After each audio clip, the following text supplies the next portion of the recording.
نحمده ونصلي على رسوله الكريم بسم اللہ الرحمن الرحیم۔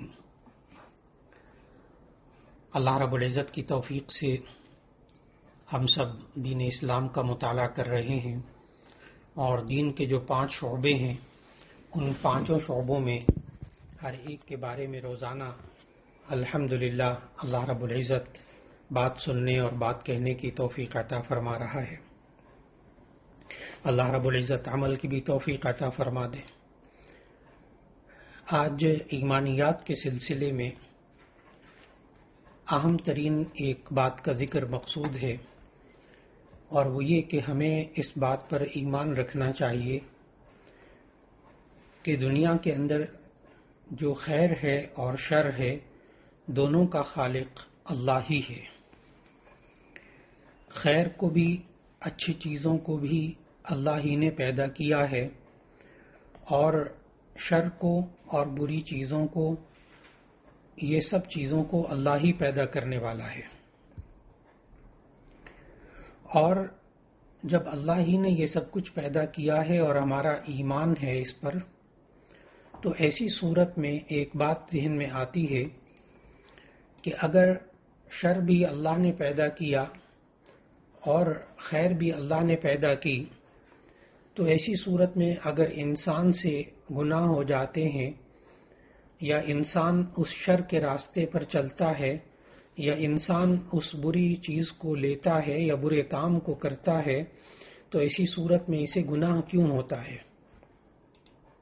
یہ بسا اوقات یہ بات انسان کے ایمان کو ہلا دیتی ہے، اور یہی وہ وجہ ہے کہ جس سے اسلام سے پہلے بعض لوگ گمراہ ہوئے اور بعض پورے عقیدے اس پر وجود میں آئے، صرف اس ایمانی خرابی کی وجہ سے۔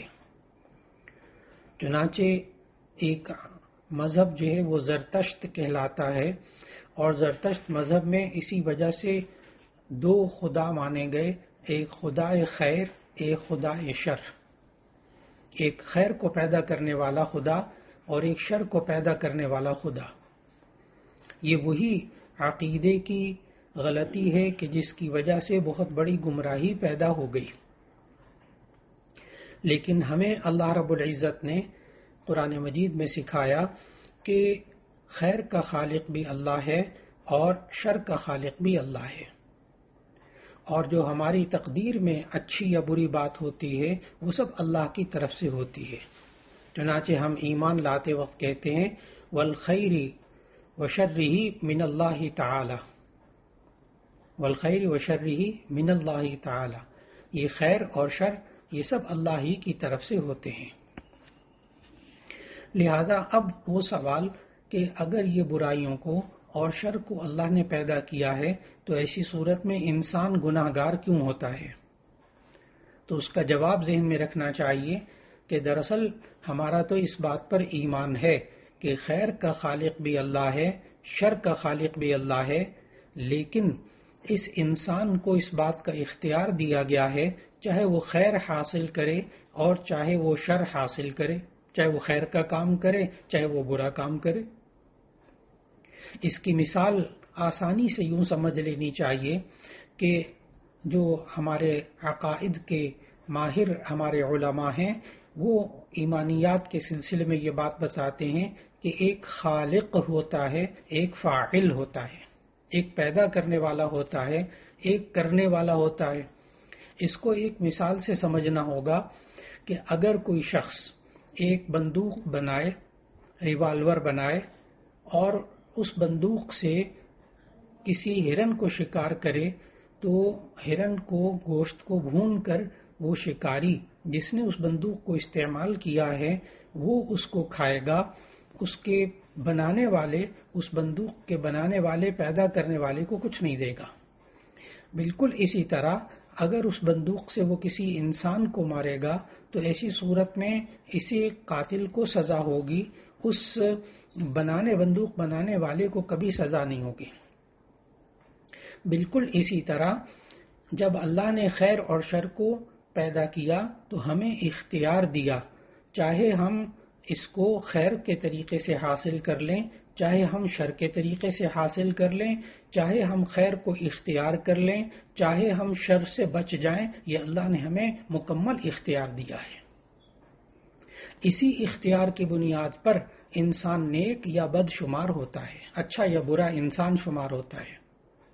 اس لیے ہمیں ایمان رکھنا چاہیے کہ جو ہمارے پاس خیر آتی ہے وہ بھی اللہ کی طرف سے ہے، اور جو شر ہمیں پہنچتا ہے وہ بھی اللہ کی طرف سے ہوتا ہے۔ البتہ جو خیر اللہ نے ہمارے سامنے واضح کر دی ہے ہمیں اسی کو لینے کی کوشش کرنی چاہیے، اور جو شر ہے، جو برا ہے، جو گناہ کی چیز ہے یا نقصان دہ چیز ہے، اس سے بچنے کا اللہ تعالیٰ نے ہمیں حکم دیا۔ قرآن مجید میں فرمایا لا تلقوا بأیدیکم الی التہلکہ، تم اپنے ہاتھوں کو ہلاکت میں مت ڈالو۔ اس سے معلوم یہ ہوا کہ انسان کو اپنی زندگی کے اندر ہر صورت میں انسان کو خیر ہی کی کوشش کرنی چاہیے، اچھے کاموں کی کوشش کرنی چاہیے اور برے کاموں سے بچنے کی کوشش کرنی چاہیے۔ اس کے باوجود وہ خیر کے راستے پر جا رہا تھا لیکن اسے شر پہنچا تو یہ اللہ ہی کی طرف سے ہے، اب اس بندے کی پکڑ اس پر نہیں ہوگی۔ یہ ایمانیات کے سلسلے میں بات تھی، اور عبادات کے سلسلے میں ہم نے گزشتہ سبق میں درس میں سجدہ سہو کے بارے میں پڑھا تھا۔ آج ہم سجدہ تلاوت کے بارے میں بات کریں گے۔ سجدہ تلاوت یعنی تلاوت کرتے ہوئے اگر سجدے کی آیات آ جائیں تو انسان کو سجدہ کرنا ہے، اسے سجدہ تلاوت کہتے ہیں۔ تلاوت کا مطلب ہوتا ہے پڑھنا۔ قرآن مجید کے اندر کل 14 آیتیں ایسی ہیں کہ ان کے پڑھنے یا کسی کو پڑھتے ہوئے سننے سے سجدہ تلاوت کرنا واجب ہو جاتا ہے، اور اسے سجدہ تلاوت کہتے ہیں۔ اگر نماز میں سجدے کی آیت پڑھی جائے تو نماز ہی میں سجدہ کریں جس طرح نماز کا سجدہ ہوتا ہے۔ جہاں آیت آئی وہاں اللہ اکبر کہہ کر سجدے میں چلے جائیں، پھر اللہ اکبر کہہ کر سجدے سے سیدھے کھڑے ہو جائیں اور اگلی آیت پڑھنا شروع کر دیں جیسے تراویح میں کرتے ہیں۔ اور اگر نماز سے باہر سجدے کی آیت پڑھی جائے تو بہتر ہے کہ اسی وقت سجدہ کر لیں۔ اگر اس وقت سجدہ نہیں کیا بعد میں بھی کر سکتے ہیں۔ نماز سے باہر اگر آپ نے سجدہ کرنا ہو، جیسے آپ تلاوت کر رہے ہیں بیٹھ کر، تو پھر اس صورت میں آپ کیسے سجدہ تلاوت کریں گے؟ اگر آپ کھڑے ہیں، کھڑے کھڑے تلاوت کر رہے ہیں تو ٹھیک ہے، آپ اللہ اکبر کہہ کر سجدے میں چلے جائیں، 3 بار سبحان ربی الاعلیٰ کہیں، پھر اللہ اکبر کہہ کر کھڑے ہو جائیں۔ بس اس میں سلام وغیرہ نہیں پھیرنا، ہاتھ بھی نہیں اٹھانا کانوں تک، بس صرف اللہ اکبر کہہ کر سجدے میں جانا ہے، اور پھر 3 بار سبحان ربی الاعلیٰ کہہ کے اور پھر اللہ اکبر کہہ کر اٹھ جانا ہے بس۔ اگر آپ بیٹھ کر تلاوت کر رہے ہیں تو بیٹھے بیٹھے سجدہ کر لیں، بیٹھے بیٹھے سجدے میں چلے جائیں۔ یہ نہیں ہے کہ تلاوت کرتے ہوئے اگر آپ بیٹھے ہوئے ہیں تو سجدے کی آیت آ جائے تو پہلے کھڑے ہوں، کھڑے ہو کر پھر سجدہ کریں، نہ، آپ بیٹھے بیٹھے سجدہ کر سکتے ہیں۔ اور سجدہ تلاوت سجدے کی آیت پڑھنے والے اور سننے والے دونوں پر واجب ہو جاتا ہے۔ یہ ذہن میں رکھنا چاہیے کہ تلاوت کہتے ہیں پڑھنا، زبان سے پڑھنا، دل میں پڑھنا، اسے تلاوت نہیں کہتے۔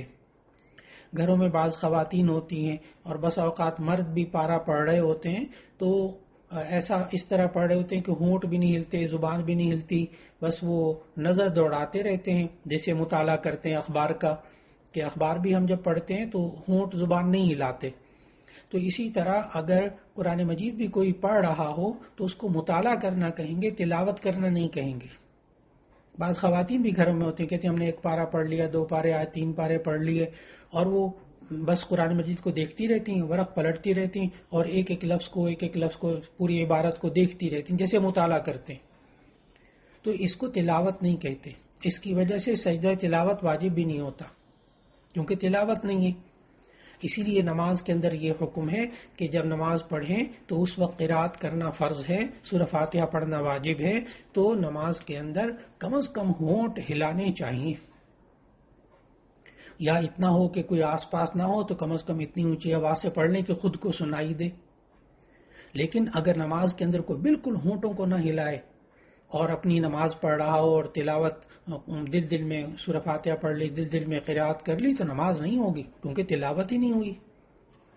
اس لیے تلاوت کو سمجھنا ہے کہ تلاوت کہتے ہیں کہ کم از کم انسان اپنی زبان اور اپنے ہونٹ ہلائے تو اسے تلاوت کہتے ہیں۔ اسی طرح اگر آپ نماز پڑھ رہے ہیں، کوئی تلاوت کر رہا ہے اونچی آواز سے، اور آپ کو سجدے کی آیت سنائی دے اور آپ نماز کے اندر ہیں، تو اگر نمازی نے نماز کے باہر سے کسی شخص سے سجدے کی آیت سنی تو نماز ختم کرنے کے بعد وہ سجدہ کرے۔ اسی طرح بس اوقات ہوتا ہے بچے پڑھ رہے ہوتے ہیں، قرآن مجید کی تلاوت کر رہے ہوتے ہیں، اور آپ تلاوت کر رہے ہیں، بار بار آپ کوئی آیت یاد کر رہے ہیں اور وہ ہے سجدے کی آیت، یہ رکوع یاد کر رہے ہیں اس میں سجدے کی آیت ہے، تو اگر سجدے کی آیت ایک ہی جگہ کئی مرتبہ پڑھی جائے تو صرف ایک ہی سجدہ واجب ہوگا، بشرطے کہ آپ وہاں سے اٹھ کے نہ گئے ہوں۔ اور اگر سجدے کی مختلف آیتیں ایک جگہ پڑھی، یعنی آپ نے کئی صورتیں پڑھی جس میں کہ وہ سجدے آ رہے تھے، کئی ایک سجدے آئے، تو اگر سجدے کی مختلف آیتیں ایک جگہ پڑھی تو جتنی آیتیں پڑھیں گی اتنے سجدے واجب ہوں گے۔ اور ایسا کرنا کہ جناب تلاوت کر رہے ہیں، تلاوت کرتے کرتے یہ سوچا کہ سجدے کی آیت نہیں پڑھتے ایسی سجدہ واجب ہو جائے گا، ایسا کرنا مکروہ ہے۔ اگر کوئی شخص قرآن مجید کی تلاوت کر رہا ہو، سجدے کی آیت چھوڑ کر اس کے آگے پیچھے پڑھ لے تو ایسا نہیں کرنا چاہیے۔ سجدے کی آیت پڑھ لیجئے، بعد میں آپ سجدہ تلاوت کر لیں۔ ہاں، البتہ ایک بات کا خیال رکھنا چاہیے کہ سجدے تلاوت کرنے کے لیے وہی شرائط ہیں جو نماز کے لیے شرائط ہیں۔ وضو ہونا یہ بھی شرط ہے۔ اب آپ زبانی تو قرآن مجید کی تلاوت کر لیتے ہیں، یہ بات بڑی سمجھنے کی ہے، زبانی قرآن مجید کی تلاوت کر سکتے ہیں بغیر وضو کے، قرآن مجید کو ہاتھ لگائے بغیر، لیکن اگر اس میں سجدے کی آیت پڑھ لی تو کیا آپ اس وقت سجدہ کر سکتے ہیں؟ تو اس کا جواب ہے نہیں، ابھی آپ کا وضو نہیں ہے، وضو کر کے پھر سجدہ کرنا ہوگا۔ سجدے کے لیے وضو ضروری ہے، تلاوت زبانی کرنے کے لیے وضو ضروری نہیں ہے۔ اور سجدہ تلاوت قرآن مجید میں 14 آیتیں ہیں، ہر آیت کے ساتھ جہاں بھی سجدے کی آیت ہوتی وہاں حاشیے میں کنارے میں لکھا ہوتا ہے آیت سجدہ، بس وہ جب آیت سجدہ مکمل ہو جائے تو سجدہ تلاوت کر لینا چاہیے۔ یہ سجدہ تلاوت سے متعلق یہ والی باتیں موجود تھیں۔ اور پھر اس کے بعد ہمارا تیسرا شعبہ جو ہے وہ معاملات کا ہے، عبادات کے بعد معاملات کا۔ معاملات کے اندر نکاح کے معاملے کا آج ذکر کیا جائے گا۔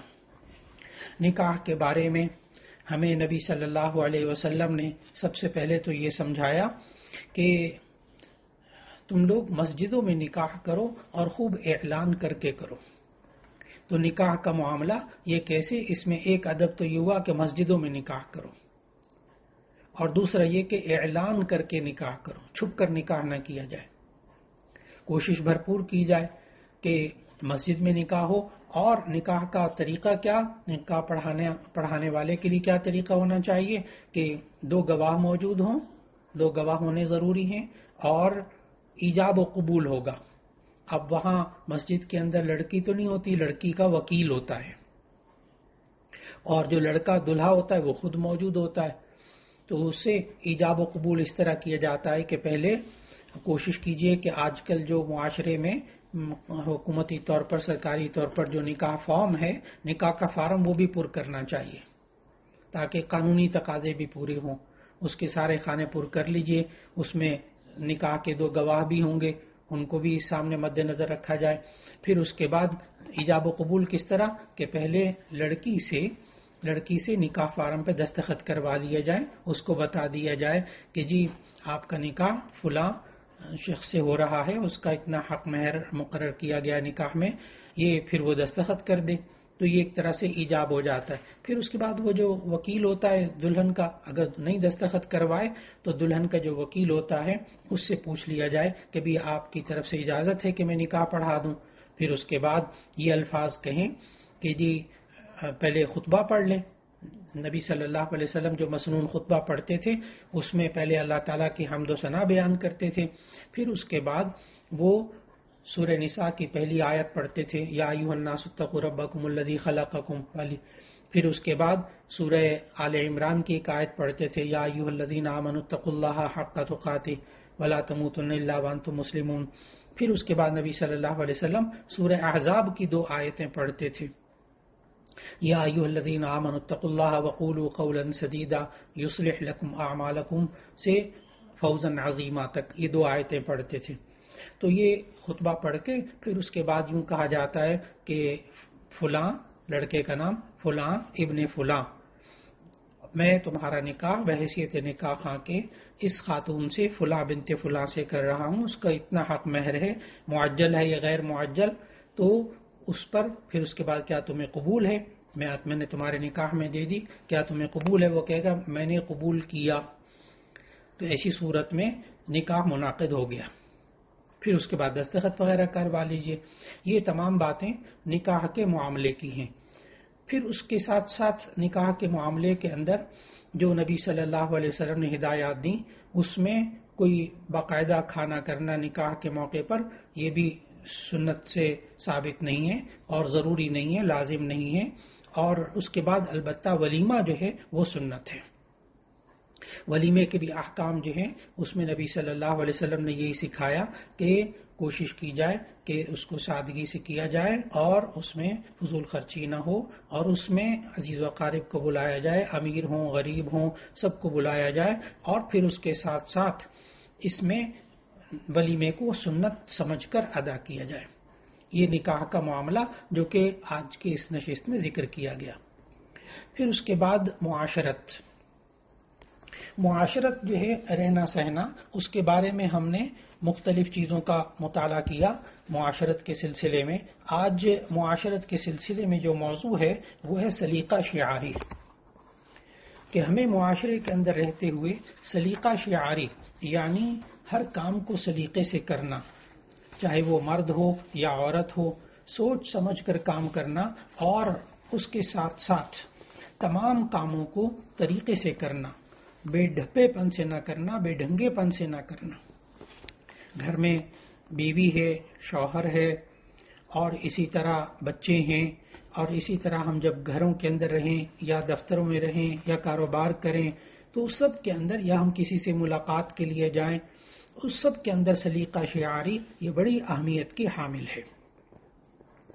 نبی صلی اللہ علیہ وسلم نے اسی کو، سلیقہ شعاری کا مطلب ہوتا ہے کہ ہر چیز کو جس جگہ پہ رکھنا ہے اس جگہ رکھا جائے، جس ترتیب سے رکھنا ہے اس ترتیب سے رکھا جائے، اور جو سہولت کی چیزیں ہیں وہ سہولت کی جگہ رکھی جائیں، بیت الخلاء کی چیزیں ہیں وہ بیت الخلاء کی جگہ رکھی جائیں، کچن کی جو چیزیں ہیں وہ کچن میں اس ترتیب سے رکھی جائیں، اسی طرح سونے کی جگہ ہے وہ سونے کی جگہ کو ترتیب سے رکھنا۔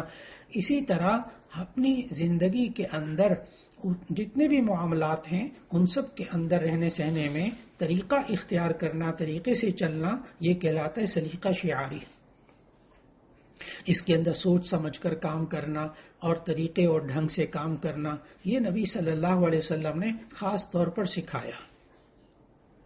چنانچہ نبی صلی اللہ علیہ وسلم کے پاس ایک وفد آیا، وفد عبد القیس، بنی عبد القیس کا ایک وفد آیا، تو سارے کے سارے جو جتنے بھی شرکاء تھے ان امیر صاحب کے علاوہ باقی سارے کے سارے ایک دم اپنی سواریوں سے اترے، اور اترنے کے بعد پھر نبی صلی اللہ علیہ وسلم کی خدمت میں حاضر ہو گئے۔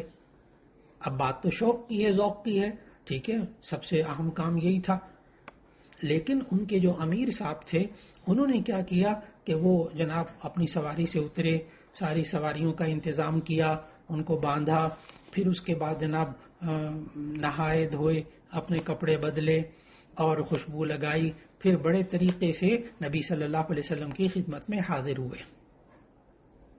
جب نبی صلی اللہ علیہ وسلم کی خدمت میں حاضر ہوئے تو نبی صلی اللہ علیہ وسلم نے ارشاد فرمایا، ان فیک لخصلتین یحبہم اللہ، بے شک آپ کے اندر 2 عادتیں ایسی ہیں کہ جو اللہ کو بہت زیادہ محبوب ہیں۔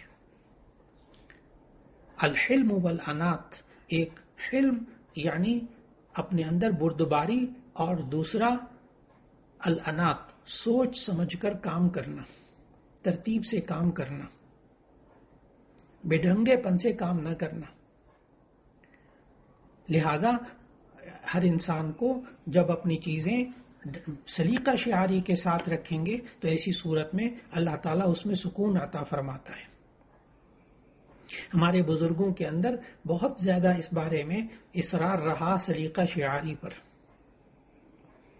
چنانچہ حضرت مولانا شرف علی صاحب تھانوی رحمۃ اللہ علیہ لکھتے ہیں کہ میرے کمرے کے اندر ایک کچا گھڑا رکھا تھا اور اس کے اوپر ایک کچا مٹی کا پیالہ تھا جس میں پانی پیتے تھے.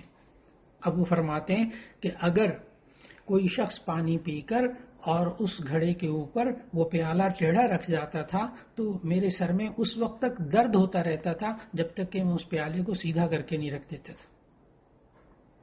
پھر اسی طرح حضرت فرماتے ہیں کہ جب میں بستر پر جاتا ہوں تو اگر میرے بستر پر ایک شکن بھی ہو تو مجھے رات کو نیند نہیں آتی. تو معلوم ہوا کہ انسان کا جب مزاج بن جائے سلیقہ شعاری کا، اور پھر وہ فرماتے تھے کہ میں جس چیز کی جو جگہ ہوتی ہے وہیں اس چیز کو رکھتا ہوں. اگر اندھیرے میں بھی میں وہ کوئی کتاب تلاش کرنا چاہوں تو میں وہ کتاب لے لیتا ہوں. بالکل اسی طرح زندگی کے اندر سلیقہ شعاری، یہ بیوی کے اندر، شوہر کے اندر بھی ہو، بیوی کے اندر بھی ہو، گھر میں بچوں اور بچیوں کو بھی اس بات کی تربیت دی جائے اور دوست احباب سے بھی. لیکن اس میں یہ ذہن میں رکھ لیجئے کہ سلیقہ شعاری میں اگر وہ کام بے ڈھنگے پن سے ہوگا تو ایسی صورت میں دوسروں کو بھی تکلیف ہوگی اور خود کو بھی تکلیف ہوگی. اور اگر انسان جو ہے وہ سلیقہ شعاری سے ہر چیز کو، ہر کام کو ترتیب سے کرے، سوچ سمجھ کر کرے، جس کام کو جو کرنے کا ڈھنگ ہے اسی طریقے سے کرے، تو ایسی صورت میں اس کو خود بھی سکون ملتا ہے، خوشی ملتی ہے اور دوسرے لوگ بھی اس سے سکون حاصل کرتے ہیں، بے سکونی نہیں ہوتی. معاشرت کے سلسلے میں آج ہمارا موضوع تھا سلیقہ شعاری. اور اب اس کے بعد اخلاقیات. اخلاقیات میں یعنی انسان کی پختہ عادتیں، ان عادتوں کا تذکرہ ہو رہا تھا. انہی عادتوں میں سے آج ایک اہم عادت تحمل کا ذکر مقصود ہے کہ انسان کے اندر برداشت ہو. تحمل اور برداشت آج وقت کی بہت بڑی ضرورت بن چکی ہے. انسان کے اندر، زندگی کے اندر مختلف چیزوں میں، مختلف حالات میں انسان زندگی گزارتا ہے. تحمل کا مطلب ہی ہوتا ہے برداشت کرنا. مشکلات کو، حالات کو مزاج آج بنانے کی ضرورت ہے. یہ بھی ایک اخلاق میں سے شامل ہے، یعنی عادت ہے انسان کی، اپنی عادات کو تبدیل کرنا. اور عام زندگی کے اندر بھی تحمل، اور رہنے سہنے میں تحمل، اور پھر جہاں کام کر رہے ہیں وہاں تحمل، یہ سب چیزوں کو انسان کو بڑی آج ضرورت ہے. زندگی کے ہر لمحے میں انسان تحمل سے کام لے. جلد بازی اور بغیر سوچے سمجھے کام کرنا اور بغیر سوچے سمجھے اپنے رد عمل کو ظاہر کر دینا، اس پر اکثر نقصان ہوتا ہے. اس لیے انسان کو چاہیے کہ اپنے فرائض منصبی کو بھی ادا کرتے وقت اپنے آپ میں تحمل پیدا کرے. اپنے ماتحت عملے کی چھوٹی چھوٹی غلطیوں اور کوتاہیوں کو معاف کر دینا. اور معاف کرنے کا یہ معنی بھی نہیں کہ سارا نظام خراب ہو جائے، بلکہ اس کو اس وقت برداشت کر کے پھر ان کی تربیت کرنا. اسی طرح انسان پر حالات ایک جیسے نہیں رہتے. نشیب و فراز زندگی میں آتے ہیں. کبھی صحت ہوتی ہے، کبھی بیماری ہوتی ہے، کبھی مالی حالات اچھے ہوتے ہیں، کبھی مالی حالات اچھے نہیں ہوتے. انسان کو اگر صحت ہے تو ایسی صورت میں بھی، اور بیماری ہے تو ایسی صورت میں بھی انسان کو تحمل کا مظاہرہ کرنا چاہیے، یعنی برداشت کا. اسی طرح انسان کو دوسرے کی اختلاف رائے کو برداشت کرنا، یہ بھی انسان کے لیے بے انتہا ضروری ہو چکا. اسی سے رواداری پیدا ہوتی ہے کہ ہم اکثر معاملات کے اندر، گھروں کے اندر رہتے ہوئے رائے کا اختلاف ہو جاتا ہے. میاں بیوی میں رائے کا اختلاف ہو جاتا ہے، دو بہن بھائیوں میں، دو بھائیوں میں رائے کا اختلاف ہو جاتا ہے. رائے کا اختلاف ہونا، سوچ کا اختلاف ہونا، یہ اللہ کا نظام ہے کہ ہر بندے کی سوچ مختلف ہے، ہر بندے کی رائے مختلف ہے. یہ انسان اپنی زندگی گزارتے ہوئے ہر ایک کی بات مختلف اس کو بسا اوقات نظر آتی ہے، لیکن سوچ کا اختلاف اور رائے کا اختلاف اس سے گھروں کے اندر نقصان نہیں ہوتا، لیکن جب انسان تحمل اور برداشت سے کام نہیں لیتا تو پھر نقصان ہوتا ہے۔ مثال کے طور پر پسند ناپسند کا اختلاف ہے، گھر کے اندر ایک بھائی کو گوشت پسند ہے، دوسرے بھائی کو سبزی پسند ہے۔ اب یہ سوچ اور مزاج اور پسند ناپسند کے اختلاف سے گھر میں کوئی نقصان نہیں ہوگا، ٹھیک ہے، گوشت جب پکے وہ گوشت کھا لے، جب وہ سبزی پکے وہ سبزی کھا لے، جس دن نہ اس کے دل کی پسند کی چیزوں کوئی اور چیز کھا لے کسی طرح۔ لیکن اگر یوں کہنا شروع کر دیا، یعنی تحمل ہاتھ سے چھوڑ دیا، برداشت چھوڑ دی، اور پھر یوں کہنا شروع کیا، جو گوشت کھاتا ہے اسے یوں کہا کہ تم تو جانوروں پر ظلم کرتے ہو، تم تو ظالم انسان ہو، اور جو سبزی کھاتا اس کو دوسرا بھائی یوں کہنے لگا تم تو ویجیٹیرین ہو، تم تو سبزی خور ہو، تم تو ہندو ہو، بس اب اس دن سے وہاں بات بگڑ جائے گی، ماحول بگڑ جائے گا۔ بالکل اسی طرح کاروبار کرتے ہوئے ماحول کے اندر تعلقات میں کشیدگی یہ تحمل اختیار نہ کرنے سے پیدا ہوتی ہے، تلخی پیدا ہوتی ہے اگر انسان تحمل برداشت سے کام نہ لے۔ اور پھر اسی طرح انبیاء علیہ السلام نے بھی، خود نبی صلی اللہ علیہ وسلم نے بھی یہ تحمل اور برداشت اس کو بہت بڑی بات قرار دیا۔ گزشتہ انبیاء کے اندر یہ باقاعدہ ایک صفت بیان کی، جیسے حضرت ہود علیہ السلام کے بارے میں، اور پھر حضرت ابراہیم علیہ السلام کے بارے میں، اور حضرت ایوب علیہ السلام کے بارے میں۔ ان حضرات کے ہاں برداشت کے لیے پہاڑ تھے۔ سورہ ہود کے اندر ابراہیم علیہ السلام کے بارے میں کہا ان ابراہیم لحلیم اواہ منیب۔ اگر انسان کو اولاد جو ہے وہ بردبار مل جائے، برداشت کرنے والی مل جائے، تحمل والی، یہ بڑی نعمت ہے۔ سورہ صافات کی آیت 101 میں جب حضرت ابراہیم علیہ السلام کو اللہ تعالیٰ نے بیٹے کی خوشخبری دی تو پتہ کیا الفاظ ہیں وہاں؟ فبشرناہ بغلام حلیم، تو ہم نے ان کو خوشخبری دی ایک بردبار بیٹے کی، اور واقعی وہ بعد میں بھی برداشت کرنے والا نکلا کہ باپ ذبح کرنے کے لیے لے کے جا رہے تھے تو اس وقت بھی یہ کہا کہ آپ ابا جان آپ وہ کام کیجئے جس کا آپ کو حکم دیا گیا ہے، آپ مجھے صبر کرنے والوں میں سے پائیں گے۔ اس لیے اپنے آپ میں برداشت پیدا کرنا، اس سے انسان کو معاشرے میں کیا ملتا ہے جو انسان برداشت اور تحمل سے کام لیتا ہے؟ ایک تو یہ کہ بہت سی پریشانیوں سے بچ جاتا ہے، اور پھر اللہ کی رضا حاصل ہوتی ہے۔ لوگ پوچھتے ہیں ہم برداشت کریں گے، صرف برداشت ہی ہمارا کام ہے، ہمیں کیا ملے گا؟ جی اللہ راضی ہوگا، آپ برداشت کریں گے اللہ راضی ہوگا، اللہ آپ کے ساتھ ہوگا، ان اللہ مع الصابرین، بے شک اللہ صبر کرنے والوں کے ساتھ ہے، اللہ آپ کے ساتھ ہے۔ اور پھر یہ تحمل اور برداشت ایسی چیز ہے کہ بہت دفعہ مخالف جو دشمن ہوتے ہیں نا وہ بھی دوست بن جاتے ہیں، اور وقت لگتا ہے، یہ نہیں کہ ایک دفعہ میں ہو جاتے ہیں، وقت لگتا ہے۔ اسی طرح انسان جو ہے بہت سارے نقصانات سے بچ جاتا ہے جب انسان تحمل سے کام لیتا ہے، اور اگر انسان جذبات پر قابو نہیں پاتا تو زندگی میں قدم قدم پر انسان ٹھوکریں کھاتا ہے، اور جو دوست ہوتے ہیں وہ بھی دشمن بن جاتے ہیں، حقیقی بھائی ایک دوسرے سے دور ہو جاتے ہیں، اور میاں بیوی میں اگر آپس میں تحمل اور برداشت نہیں ہوتا تو وہ پھر اپنی زندگی کو، گھریلو زندگی کو بھی وہ جہنم بنا لیتے ہیں۔ اللہ رب العزت ہم سب کو تمام مصیبتوں سے، تکلیفوں سے، برائیوں سے سب سے حفاظت فرمائے، لیکن اگر کوئی حالات ایسے آ جائیں یا دوسرے انسانوں کی طرف سے تکلیف پہنچے تو ایسی صورت میں اللہ ہمیں رواداری، تحمل اور برداشت سے کام لینے کی توفیق عطا فرمائے۔ وآخر دعوانا ان الحمد للہ رب العالمین۔